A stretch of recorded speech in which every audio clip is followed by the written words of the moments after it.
o que é o medo, ou melhor, o que é ser temida. E aí eu fiquei me sentindo não amada. Ou não também, né? Porque às vezes não fazer sentido é até melhor. Eu tô aqui ouvindo vocês, tá? Não acho que vocês estão falando pros ventos e eu não tô sentindo o que tu tá dizendo, entendeu? Vamos sentindo. Olá, minhas amadas, como é que vocês estão se sentindo? Como é que estão as coisas por aí? Vamos sentindo, vamos analisando, vamos repensando o que está acontecendo na sua, na minha, na nossa vida. A gente está com tanta pressa de fazer as coisas acontecer que às vezes a gente esquece da gente, né? Meu nome é Giovana Eleodoro, sejam muito bem-vindas, muito bem-vindos a esse podcast, videocast, que é um espaço para a gente poder trocar e, claro, também tentar conversar e analisar um pouco da nossa vida, mas sem pressa de encontrar respostas, apenas de sentir, tá bom? E, por falar em sentir, eu gosto sempre de começar com o check-in emocional, aquele momento que a gente dá um check para poder saber como é que a gente está, porque antes da gente embarcar em qualquer coisa, a gente tem que se autoanalisar, né? E aí, me conta, como foi essa última semana, como foram os últimos dias? Eu tô aqui ouvindo vocês, tá? Não acho que vocês estão falando pros ventos e eu não tô sentindo o que tu tá dizendo, entendeu? Eu tô ouvindo, eu sei que tem gente que tá cansada, tá indisposta para começar mais uma segunda-feira, mais uma semana pegando no tranco, entendeu? Mas vamos pensar pelo lado positivo, que é o lado de que o quê? Estamos no comecinho de um novo mês, uma nova chance de recomeçar, de assumir novas personalidades, que nem a gente conversou no último episódio. Então, eu espero que daí e daqui as coisas estejam fazendo sentido. Ou não também, né? Porque às vezes não fazer sentido é até melhor, porque a gente pira menos, sabe? Porque se a gente tenta racionalizar tudo, a gente vai ficando cansada. E por falar em cansaço, eu tô com um grande dilema da minha vida. Assim, esse dilema tá bem próximo de mim. Não sei se vocês estão me ouvindo por áudio ou estão assistindo em vídeo, mas esse dilema tá tipo aqui do meu lado. O nome dela é Ohana. Ela é uma cachorra. Tá um pouquinho tampada aqui, mas ela é uma cachorrinha bem daquela raça clássica chamada Shih Tzus. Os Cheetos que eu tô falando. Ela é Shih Tzu, né? E aí ela tá aqui do meu ladinho com seus 2 anos de idade, numa preguicinha, quase dormindo e bem quietinha depois de ter barbarizado o dia inteiro na minha cabeça. E por que eu tô falando dela? Porque, sem dúvidas nenhuma, a Ohana, essa cachorra que está ao meu lado, ela é um dos maiores motivos para me fazer repensar e sentir um pouco sobre o que é o medo, ou melhor, o que é ser temida, o que é lidar com o medo que as pessoas sentem de você, ou o medo que os animais sentem de você. Estão me entendendo? Estão sentindo mais ou menos onde eu quero chegar? Porque, gente, vamos falar sobre medo, entendeu? É sobre isso que vamos sentir hoje. E o medo é um sentimento que muitas das vezes a gente não quer pensar muito sobre ele, porque causa medo pensar sobre medo. Então, automaticamente, a gente já joga para frente, joga para o universo, entendeu? Eu não quero ter que, assim, aprofundar sobre o meu medo. Então, fica tranquila que isso daqui não vai ser um episódio de gatilho para você, entendeu? Vai ser um episódio de reflexão. Por que reflexão?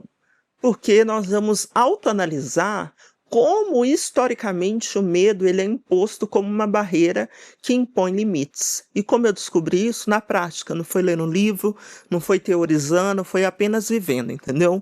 Não vou aqui ser a chata historiadora, não. O que acontece? Nós tínhamos 2 cachorras, né? A Mel, a Ohana, que está presente, e a Mel, que não está presente no caso, que faleceu no fim do ano passado.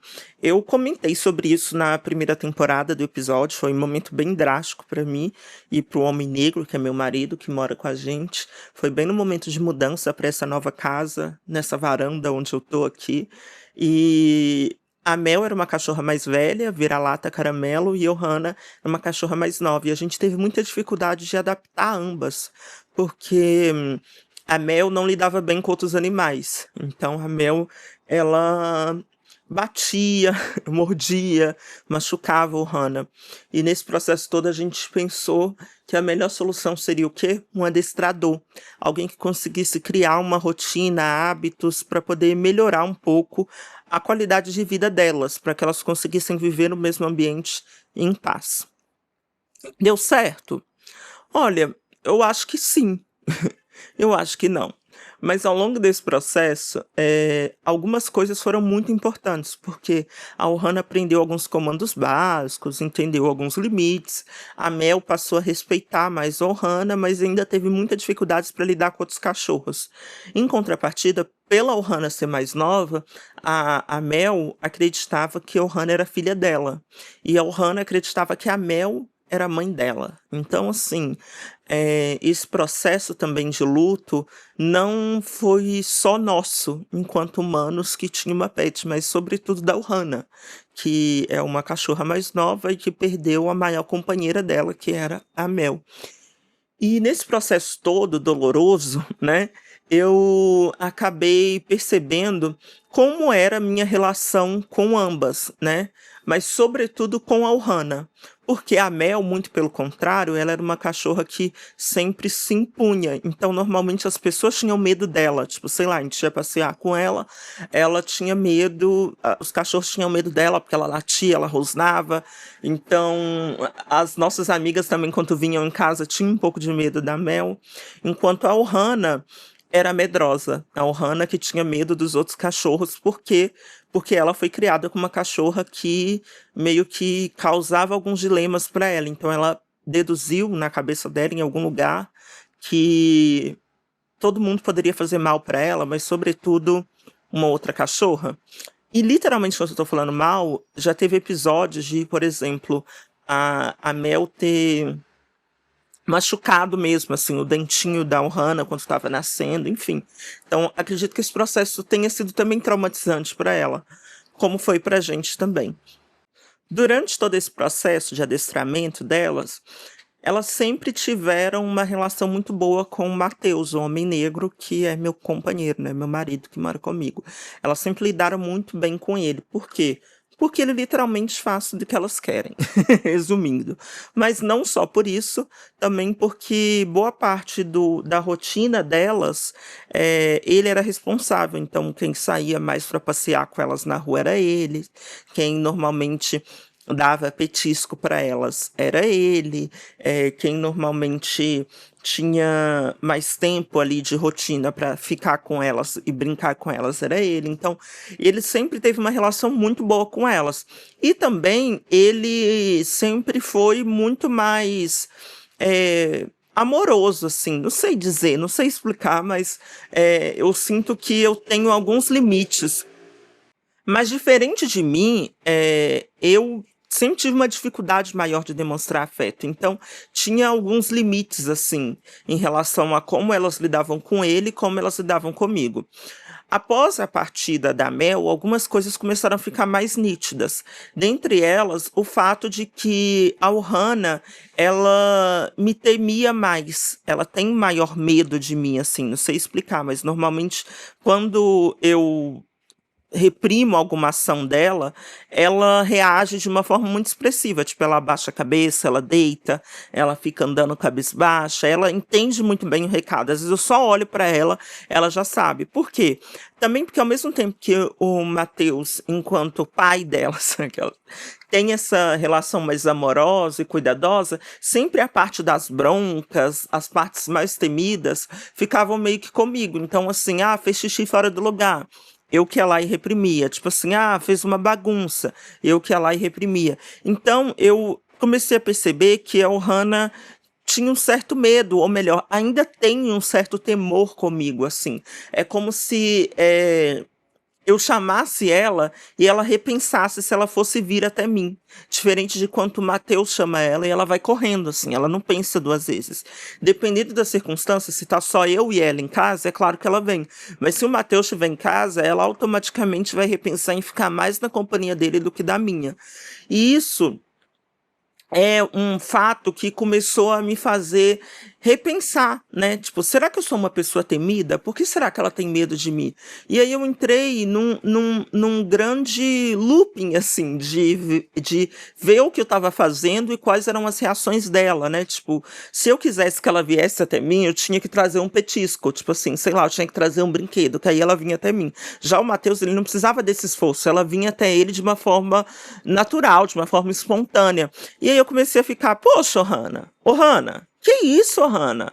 Que é, ô Hannah? Você não gosta de mim, ô Hannah?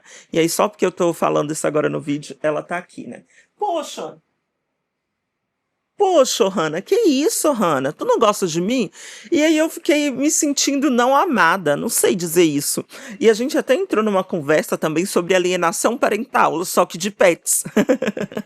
Como se elas amassem muito mais o homem negro, porque ele faz tudo que elas querem, dá petisco, dá comida, leva pra passear, enquanto eu, por causa da minha rotina, não consigo ter esse mesmo fluxo. Então é como se ela amasse muito mais ele do que eu. E eu fiquei repensando, mas poxa, ele nem queria ter você, sabe? Enfim, mil questionamentos, mil coisas, e ao mesmo tempo também veio várias outras reflexões sobre como eu me enxergo no mundo e sobre como as pessoas me enxergam no mundo. Porque por muito tempo eu realmente quis ser temida, eu realmente acreditei que as pessoas tivessem medo de mim faria com que elas me respeitassem. E isso foi uma armadura que talvez faça parte também do processo que eu tenha dito no episódio anterior sobre a minha identidade, né? Sobre o fato de eu ser uma pessoa trans, de ser uma pessoa preta. É como se eu fosse raivosa, se eu fosse uma pessoa mais imponente, se eu fosse uma pessoa mais resistente, eu aparentasse para as pessoas que elas não poderiam me ofender, que elas não poderiam me xingar, que elas não poderiam me vulnerabilizar. Então eu fui criando algumas barreiras, e dentre essas barreiras, o medo das pessoas era o que me, me dava uma sensação de, de segurança, sabe? Se as pessoas me temessem, eu me sentiria mais segura. E nesse processo todo, eu comecei a repensar e ler também sobre linguagem corporal. Identifiquei que várias outras mulheres negras e várias outras pessoas trans normalmente têm cara de brava. Quando eu ando na rua, eu ando com cara fechada. E não porque eu quero andar com cara fechada, mas porque é automático. Tipo, no meu fone de ouvido tá tocando um grande funk. Tá tocando uma música super animada, mas a minha cara tá assim. Porque é quase que uma linguagem corporal involuntária. É como se o meu corpo reagisse ao ambiente à minha volta. E isso, consequentemente, faça com que as pessoas me temam, ou sentem medo de mim, ou entendam que elas não podem avançar os meus limites. Só que, ao mesmo tempo que isso é uma autodefesa, isso também me inibe de muita coisa. Isso faz com que o medo me prive, né? Como o medo também privou várias vezes você também, né? Porque a gente cresceu com os nossos pais criando vários personagens para inibir que a gente tivesse determinadas ações. Por exemplo, o homem do saco, o carro preto, a loira do banheiro, várias lendas, vários personagens que fizeram a gente acreditar que se a gente saísse na rua, se a gente conversasse com estranho, se a gente fosse no banheiro e dissesse determinada coisa, aquilo iria acontecer. E muitas das vezes nada iria acontecer, mas o fato deles criarem esses personagens intencionalmente fazia com que nós fôssemos inibidos de avançar alguns limites, e esses limites garantissem que nós continuássemos seguros. Então, quando a sua mãe diz não aceite balas de estranhos, você não vai aceitar balas de estranhos porque lá fora de casa tem muita maldade, tem muita gente mal intencionada. Então, ela criou esse medo em você para que te protegesse. É pesado, né? Mas assim, os nossos pais criaram vários traumas e vários medos na gente para que a gente se sentisse protegido. Mas a custo de quê? A troco de quê? Bom, isso abre várias abas aqui na minha cabeça, mas sem dúvidas nenhuma, o medo também inibe determinados problemas, inibe determinados traumas, apesar de que também gera outros. Para pensar. Você tem medo de altura. Você criou esse medo, independente de qual seja a forma como você criou esse medo, você não vai se arriscar e se colocar à frente de um prédio altíssimo ou de uma montanha, sabe? Você não vai colocar a sua vida em risco, porque você sabe que você vai se machucar, porque você sabe que algo pode acontecer, porque você tem vários medos na sua cabeça e pré-concebeu vários destinos a partir daquele fato ocorrido. Então você não vai se colocar a risco e a troco de tal. Entende? Então, eu fico pensando também que talvez um pouco desse medo da Ohana carregue consigo também um pouco de proteção da minha parte, né? De dizer, impor limites e criar situações para que ela não se machuque, para que ela não crie hábitos negativos dentro da rotina dela. Mas também existe uma dualidade dentro disso de pensar: será que eu não estou impondo limite demais? Será que eu não estou sendo chata demais? Será que eu sou o problema? E eu não tenho essas respostas, mas eu fico pensando sobre o quão esses medos também criam outros receios, outros gatilhos, né? Quando você para pensar hoje, qual o seu maior medo? O que te causa medo, né? Eu entrei nessa reflexão e fiquei pensando que eu tenho muito medo de ser abusada, né? Tipo, numa situação determinada, andando numa rua enquanto mulher. E aí eu fiquei, nossa, eu tenho muito medo disso acontecer. Mas além desse medo, eu tenho um receio ainda maior, que talvez seja um outro medo em cima deste medo, que é de que ao ser abusada por um cara e ele descobrir que eu sou uma mulher trans, tipo, uff, tipo, que ele seria capaz? Ele seria mais violento ainda do que ele já estava sendo antes? Tipo, será que isso iria criar um outro lastro, um outro lugar, uma outra reação? Bom, é como se uma coisa sucedesse à outra, né?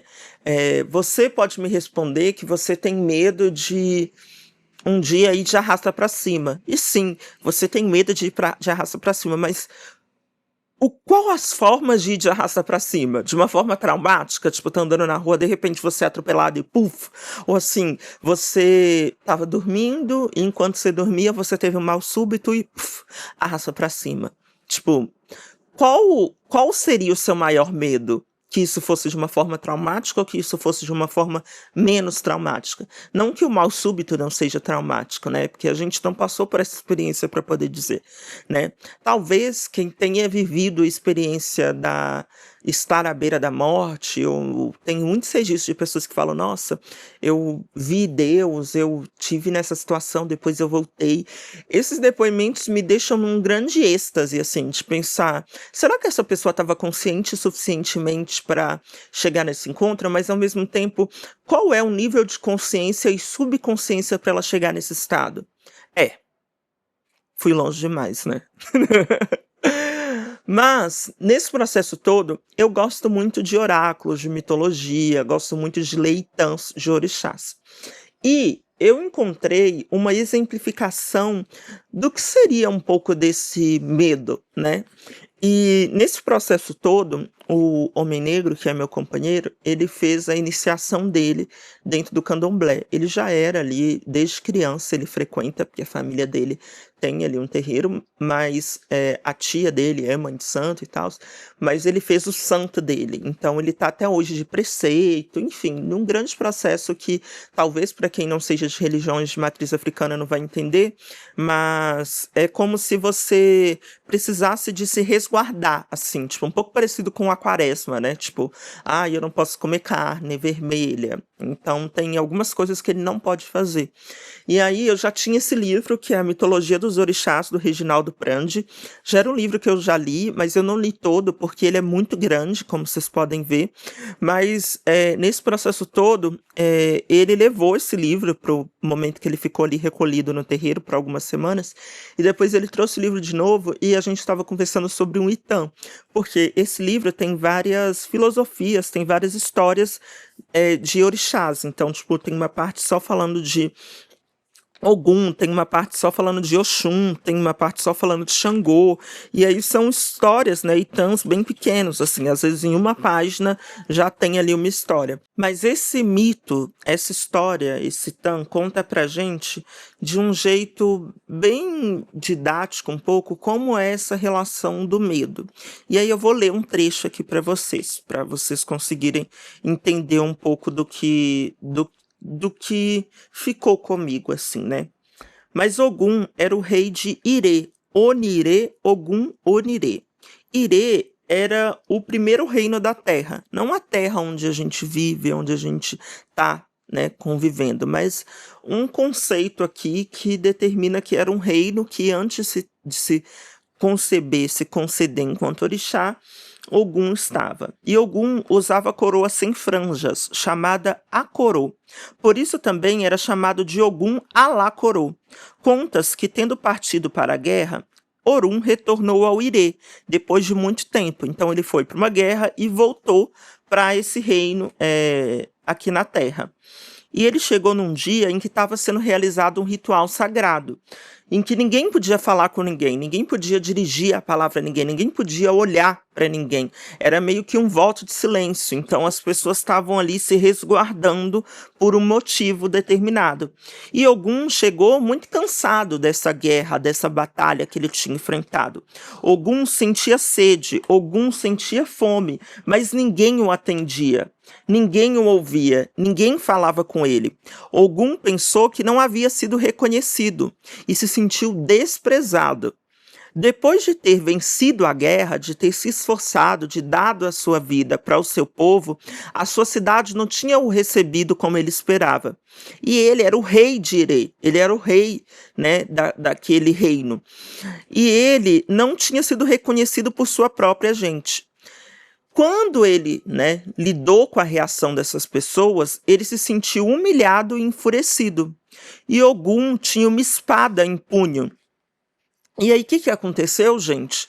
Ele viu que as pessoas não estavam reagindo com ele daquela forma e ele demonstrou e criou uma situação de temor das pessoas por ele. E o que ele fez? Destruiu tudo e a todos. Ele cortou a cabeça de seus súditos. Ogum lavou-se com sangue. Ogum estava vingado. Então a cerimônia religiosa terminou e com ela a imposição do silêncio foi suspensa. Então aquela cerimônia que estava ali todo mundo em silêncio terminou.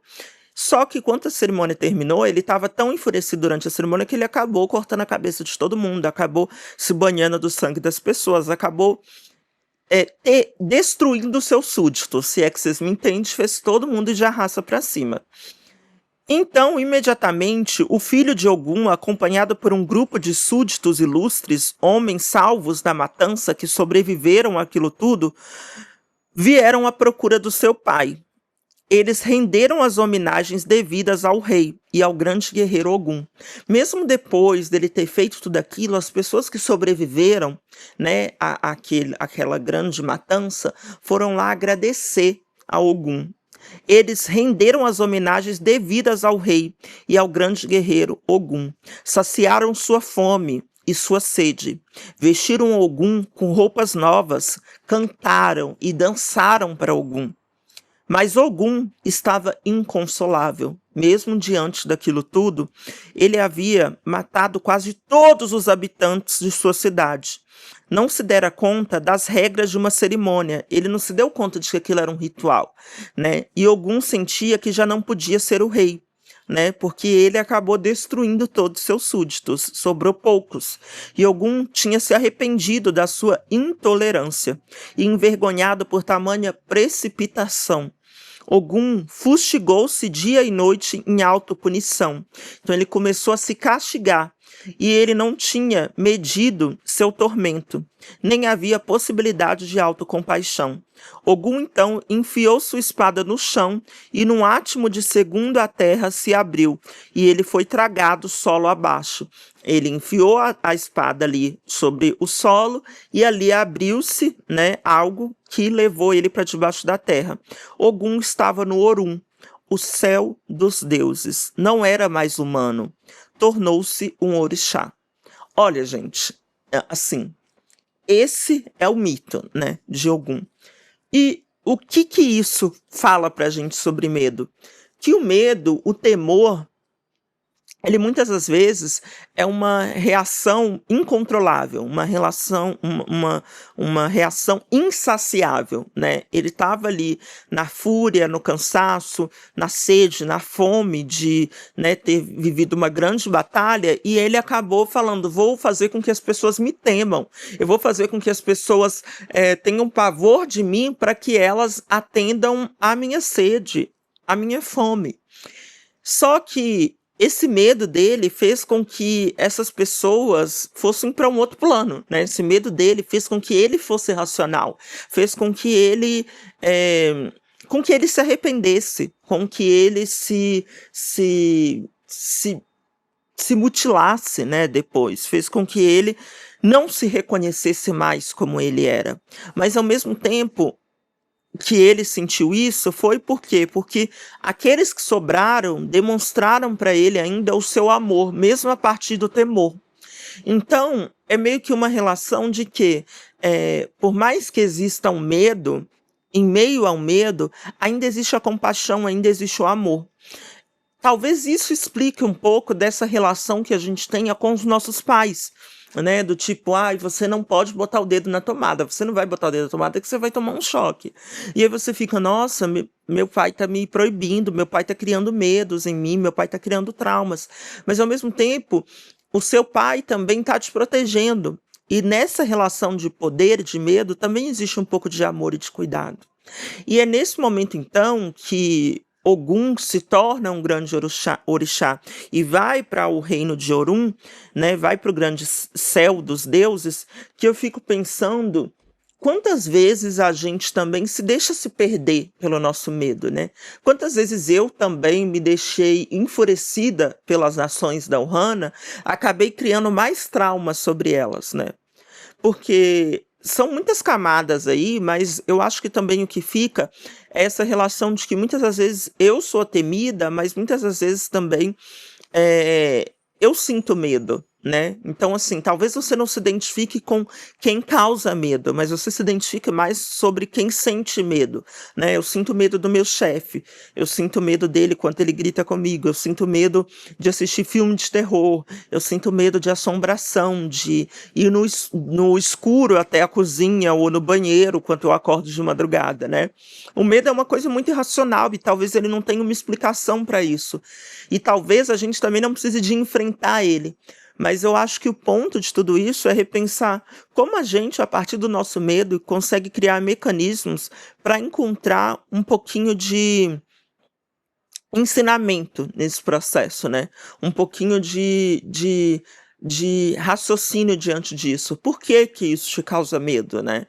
De onde vem esse medo? Quando a gente para investigar, a gente chega em lugares inesperados, né? E nesses lugares inesperados, talvez, sejam onde estão as respostas, não para que você enfrente os seus medos, mas para que você consiga conviver com eles, sabe? Então, a partir disso tudo que eu acho que eu estou criando estratégias hoje para que eu consiga conviver melhor com a Ohana, para que ela consiga, sobretudo, conviver melhor comigo e com o medo que ela sente de mim, né? Agora mesmo, durante o podcast, quando eu chamei ela, ela veio aqui de boa. Qual é o tom de voz que eu tenho que chamar com ela? Qual é a forma como eu devo reprimir as ações dela, né? Como esse processo de educação pode ser menos traumático, mas também ainda assim cria limites, cria métodos pedagógicos para que ela entenda onde estamos e onde queremos chegar, né? Então, eu acredito que hoje o maior ensinamento que esse episódio pode deixar é de que, apesar do medo, né, existe também alguma sabedoria, algum ensinamento por detrás desses traumas. E analisar eles é muito importante. Não enfrentá-los, né? Mas analisar eles é importante para que a gente consiga sobreviver diante deles. Bom, falei demais, né, porque esse episódio realmente também foi um pouco de uma sessão de terapia para mim e acredito que também tenha sido para você. Então, se você gostou, se você se identificou, se você lembrou de alguém durante a nossa conversa, eu agradeço muito e peço para você compartilhar, para você comentar, para você deixar um like, né, para você e aí, ó, se estiver no YouTube, deixar um comentáriozinho, ou quem sabe, se você quer me contar alguma história aí, como é a sua relação com seus pets, com os seus pais, né, com quem te causa medo ou com quem você no caso, a pessoa temida, né? Escreve para mim no vamosentindopod@gmail.com que eu vou ver tudo por lá. A gente também tem um Instagram onde vocês podem acompanhar, a gente pode conversar.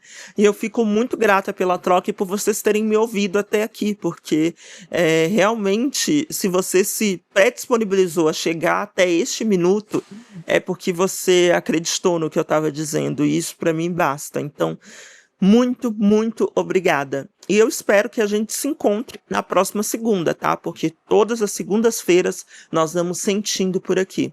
E lembre-se sempre, tá, minhas amadas, que você não precisa de enfrentar os seus medos. Ninguém, em forma alguma, vai te impor algo e vai te colocar em situações de risco para que você enfrente seus traumas. Enfrentar os seus traumas é entender eles da sua forma e do seu jeitinho. Então não se coloque em risco, sabe? Não se coloque em indisposição só para poder lidar com traumas. Faça isso com muito processo terapêutico, com muito tempo, com muita calma, que um dia você chega lá. E se você não chegar lá, você pelo menos vai conseguir lidar com isso. Pode acreditar, viu? Um beijo, até a próxima e até lá, vamos sentindo?